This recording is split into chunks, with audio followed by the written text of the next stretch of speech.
கர்நாடக முதலமைச்சர் பதவியை சித்தராமையா ராஜினாமா செய்தார். காங்கிரஸ் தலைமை கேட்டுக் கொண்டதன் பேரில் ராஜினாமா செய்ததாக சித்தராமையா தெரிவித்தார்.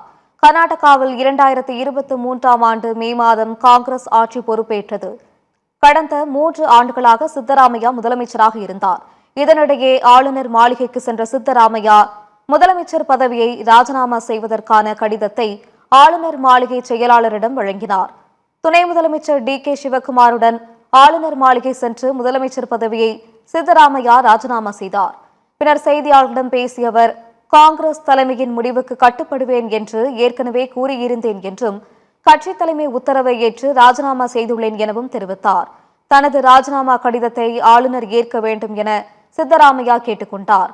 மாநிலங்களவைக்கு செல்ல மாட்டேன், மாநில அரசியலில் தீவிரமாக ஈடுபட உள்ளேன் என்றும் அவர் அறிவித்தார். 2 முறை முதலமைச்சராகவும் 2 முறை எதிர்க்கட்சித் தலைவராகவும் செயல்பட்டுள்ளேன் என்றும் கூறினார். தனது ஆட்சி காலத்தில் 300 வாக்குறுதிகளை நிறைவேற்றியதாக கூறிய சித்தராமையா மக்களுக்கு பல்வேறு நலப்பணிகளை செய்துள்ளேன் என்று தெரிவித்தார். இதனைத் தொடர்ந்து கர்நாடகத்தின் புதிய முதலமைச்சராக டி.கே. சிவக்குமார் விரைவில் பதவியேற்க உள்ளார்.